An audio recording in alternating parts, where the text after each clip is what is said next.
Okay, now we're up to 5.2 of the 214 part, and these are called, this part is called figure 8 numbers. Now, figure 8 numbers are numbers that take on shapes. So you can have triangles, you can have squares, you could have pentagons,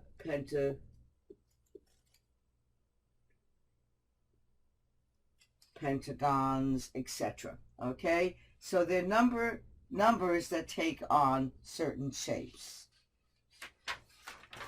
So, as we saw earlier, perfect squares, okay, if you have are 1, 4, 9, 16, 25, etc. So that means we write each of these, we call them S1. I'll call this S1, I'll call this one S2, I'll call this one S3, I'll call this one S4, I'll call this one S5, and so on. So the formula for a perfect square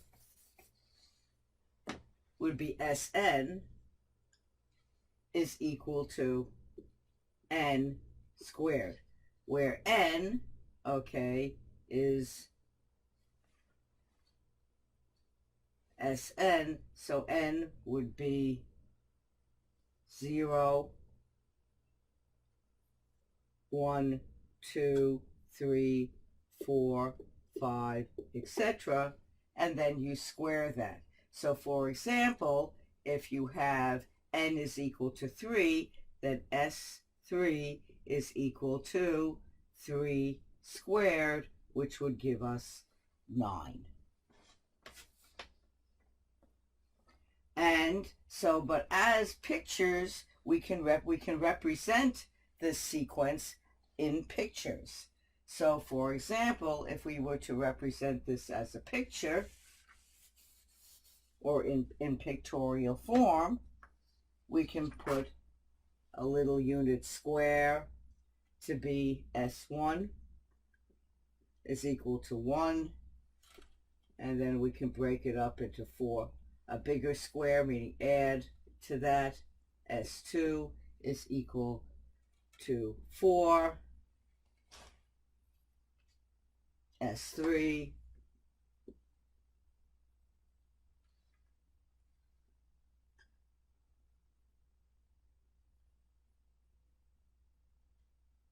is equal to 9, etc. Another way to look at this would be to start at S1 as a point, and then when you go to S2, 1, 2, 3, 4 would be S2. So you have 1, 2, 3, so you just add on little points.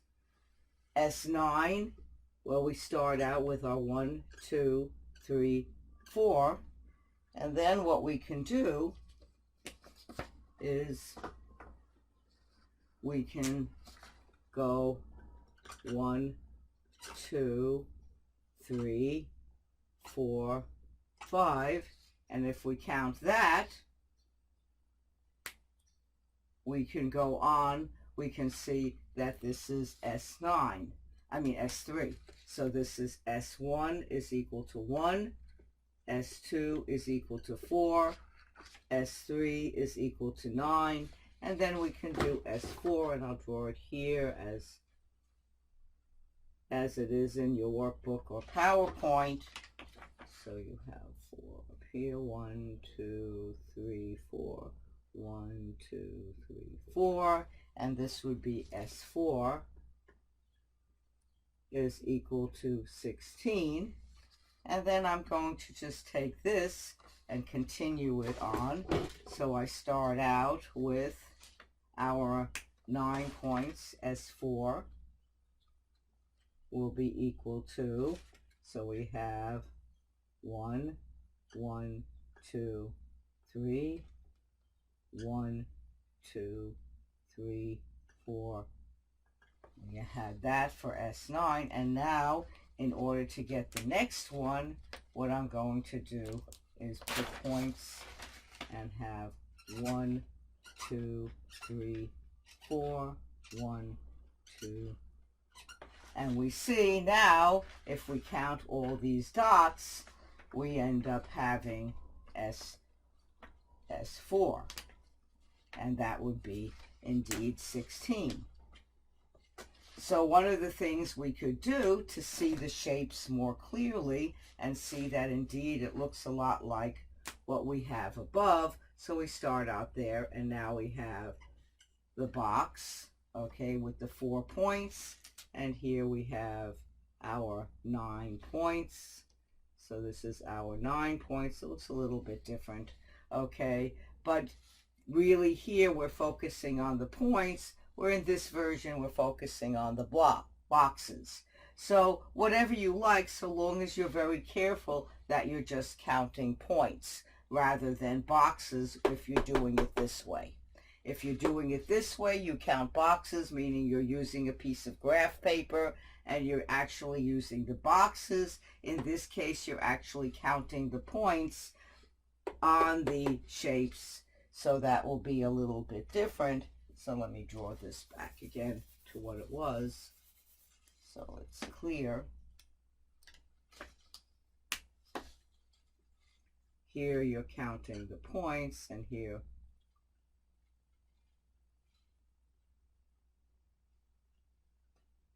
nine points, and this one is 9 squares. Let me make that a little bit clearer.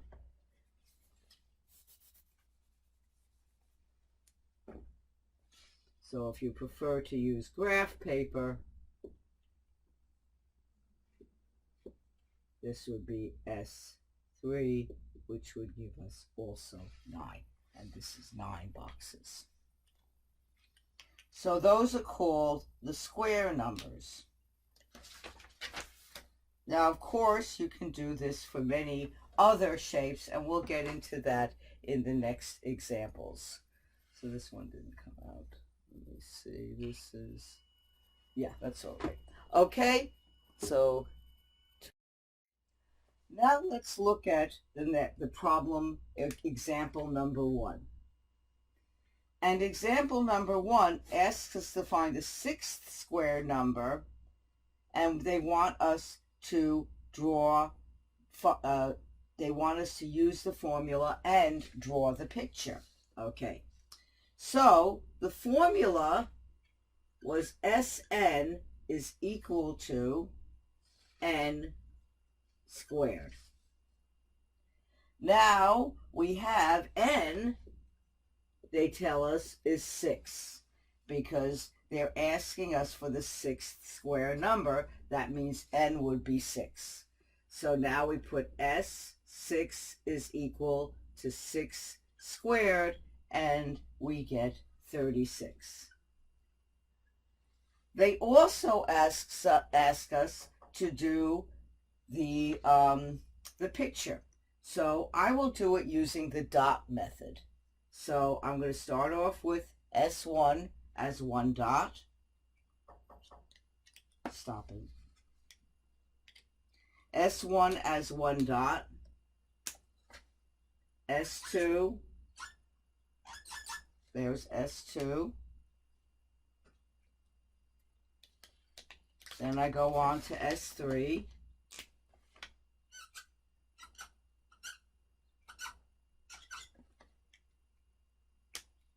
Then I'll go on to S4.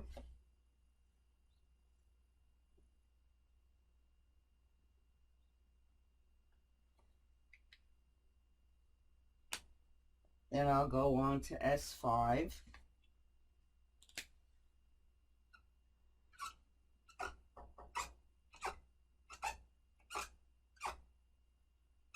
I'm just going to erase this, make a little room, and rewrite it. So we found earlier that S6 is equal to 6 squared, which was 36. So I'll put that on the side here.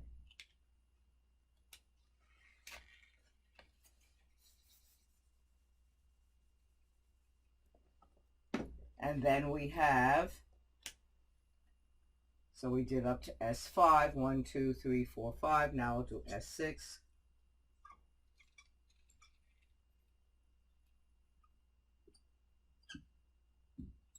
Okay, and then I count, see if it conforms to what I have here. So I'll count the number of dots. So I have 1, 2, 3, 4, 5, 6 dots here. 7, 8, 9, 10, 11, 12, 13, 14, 15, 16, 17, 18, 19, 20, 21, 22, 23, 24, 25, 26, 27, 28, 29, 30, 31, 32, 33, 34, 35, 36. And indeed, I do have 36 dots that conforms to our 36 here, just like the problem asks us for, or the example is showing us.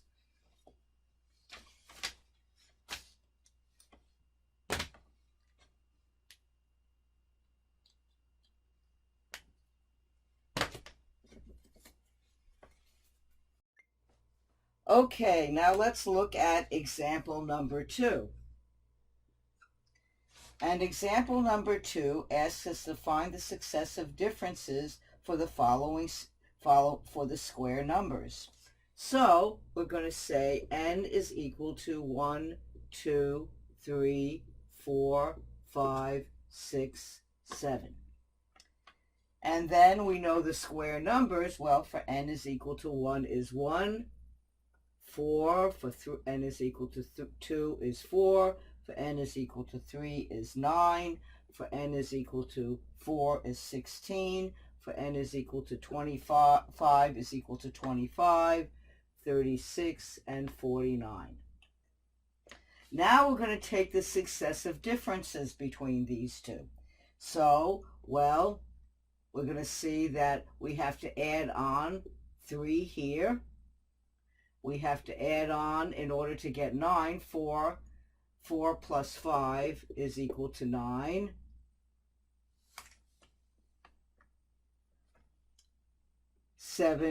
9 plus 7 is equal to 16. 16 plus 9 is equal to 25. 25 plus 11 is equal to 36. And then finally,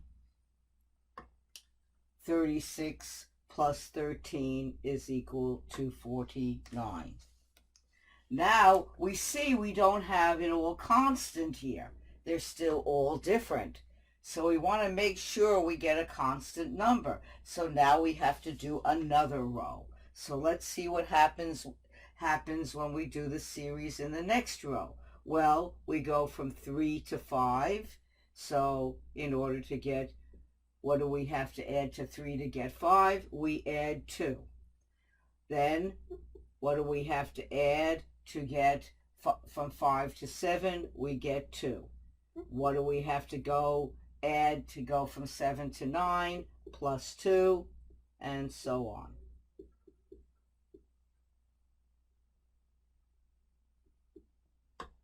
So now it has stabilized out at 2.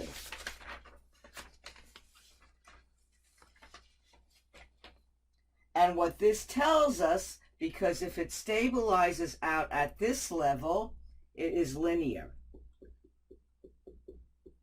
which is the y equals mx plus b form. But since it's stabilized here, meaning all the numbers are constant here, this means it's quadratic. So that means that the highest number in it will be x squared, or the highest power will be in terms of squared. And indeed, since they're called the squared numbers, we know that this is true.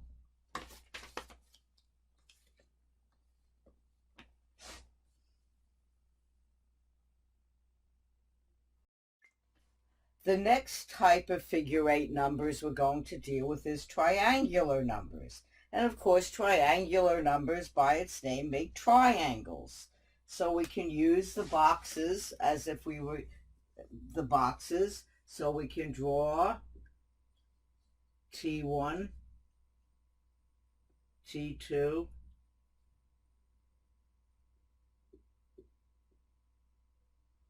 T3,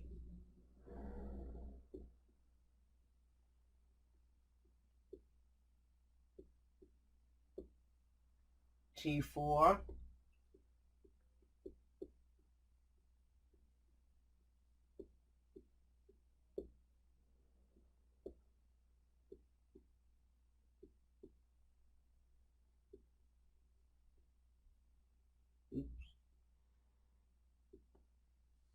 okay, and this is T4. So this is 1, this is 3, and we count the number of blocks, 1, 2, 3, 4, 5. This is 5. Oh, sorry, this is 6, 6. And this one is 1, 2, 3, 4, 5, 6, 7, 8, 9, 10, and this is 10.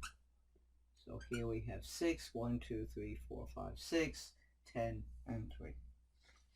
Okay, so we can draw it like that. The other way that we could do this is like I did earlier. We can do it with the dots. So there are two different ways of doing these that I'm familiar with. So we can start out with T1, which is 1 dot. That would be our T1. And then we can go, grab my room, which is 1 dot. Then we can go to T2. So we're just going to add a layer here, a triangular layer.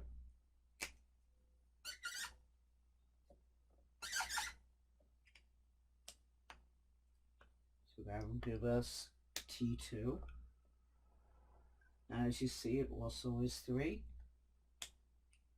And then we add on another layer. Here's our old layer. And then we add on the third layer.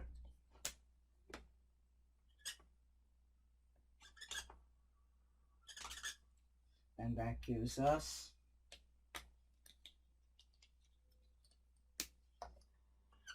T3. And then we add on a fourth layer.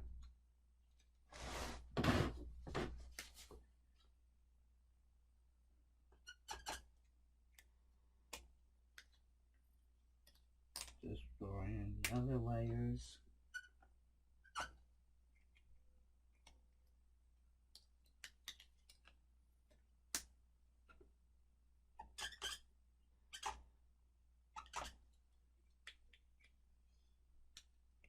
And then we add on the fourth layer.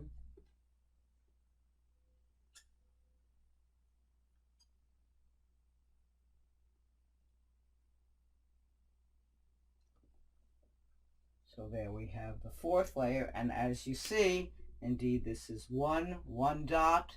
Here we have 3 dots. Here we have 6 dots. And here we have 10 dots. T4, 10 dots. So those are the two ways in which we could represent this. Now the next example asks us to add on another layer.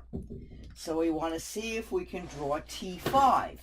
So of course you can do it with the blocks, but I'm going to add on my other layer. I'm going to erase my blocks, and I'm going to add on my other layer with my dots. So here we go. And I'm going to add on another layer of dots to see what my answer would be. So here I go. So here I have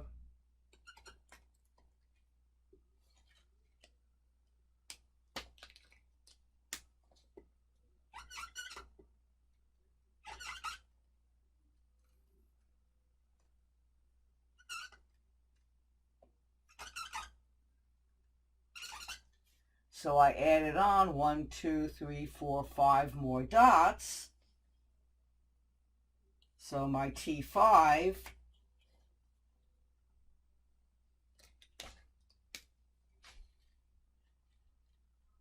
will be equal to 15. So you see what I did is that by adding another layer, I got the next set of the next part in the sequence.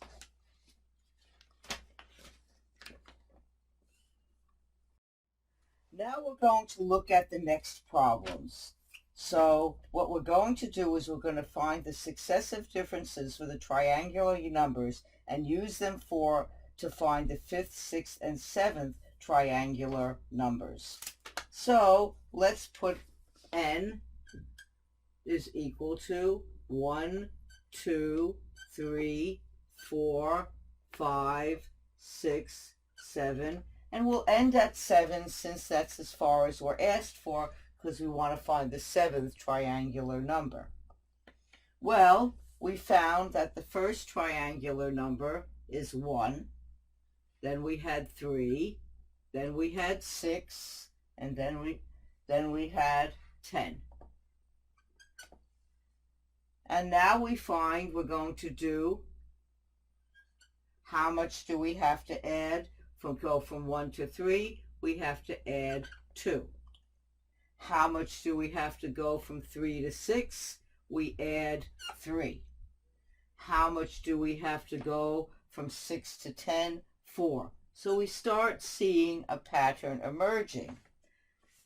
Now earlier we found in our former problem, we found that when n is equal to 5, T5 is equal to 15, and as we can guess, this will go up to 4, 5. That'll go up to 5.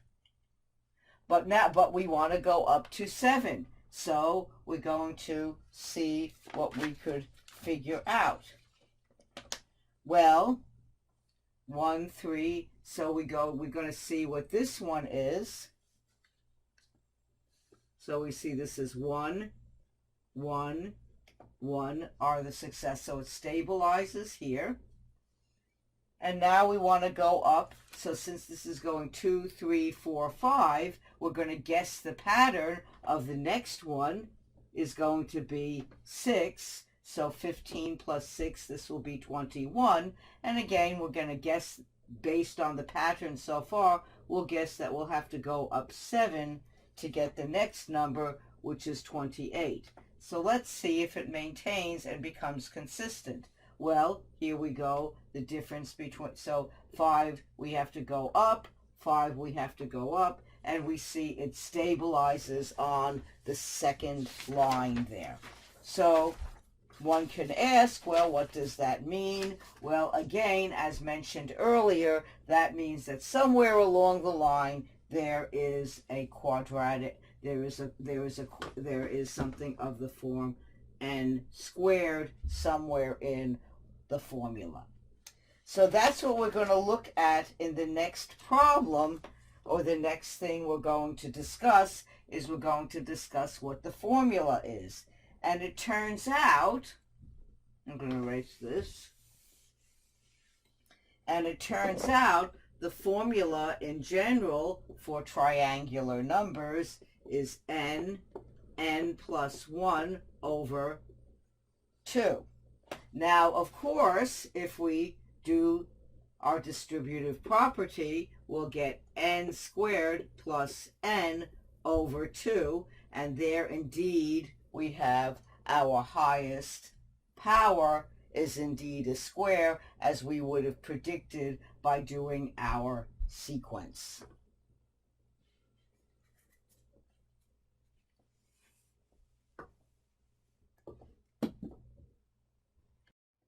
Now let's look at the next example. So we're going to use our formula to find the 6th triangular number. That means n will be equal to 6.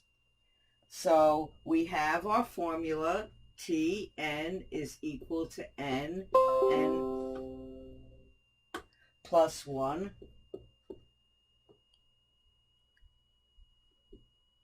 over 2.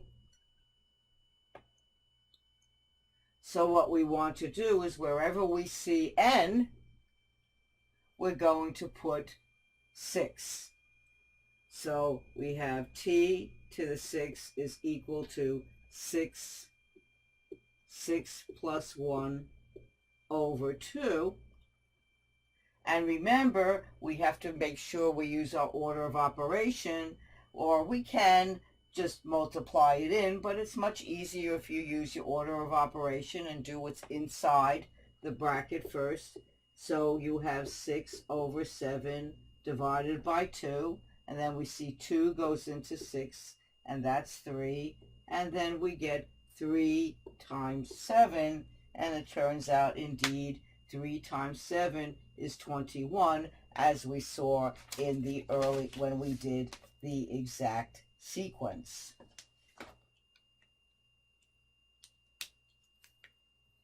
Now let's look at the situation. I'll erase this. Let's look at the situation when, for the next number in the sequence, when n is equal to 7. So we write our triangular formula, number formula, over 2. And we see wherever we see an n, we put a 7.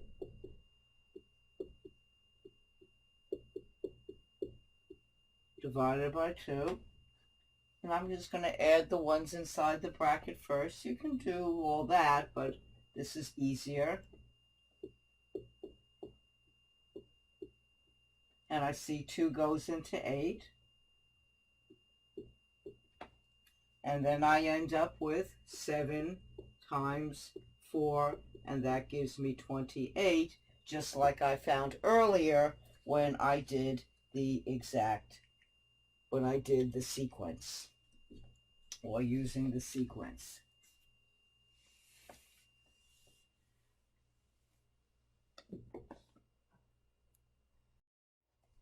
Now, as mentioned earlier, figure-8 numbers come in many, many forms. So we've already found the triangular numbers, the square numbers, and I've even mentioned that there were pentagonal numbers.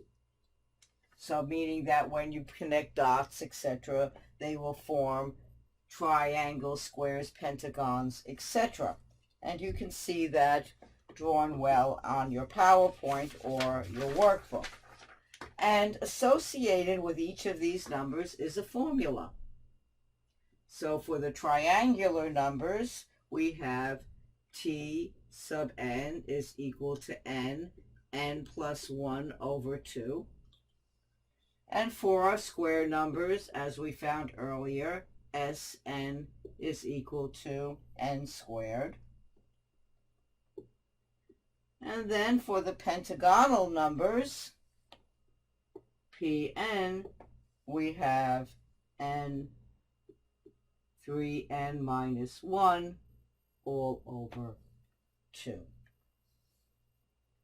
So what we will do, just for fun, don't worry, I won't give it on a quiz, we'll look at the next example to find the 6th pentagonal number, and it's just for the fun of it. So I'm going to erase this, and I'll rewrite the formula again. So we see that the pentagonal formula, as we just saw, is P sub n is equal to n times 3n minus 1 all over 2. And we're being asked to find the 6th one, which means n will be equal to 6. So that means P of 6 is equal to 6 times 3 times 6 minus 1 over 2. And then we proceed to do the arithmetic here, So we have 3 times 6 minus 1. So we'll put the 6 out here. So that means we're going to have 6, 12, 18 minus 1 over 2. So that means we're going to have 6 times 17 over 2. So that means we'll have 3 times 17, and that will give us 51. Okay, so that covers it for figure 8 numbers and numbers that form figures. And thank you very much. Until the next time, bye-bye.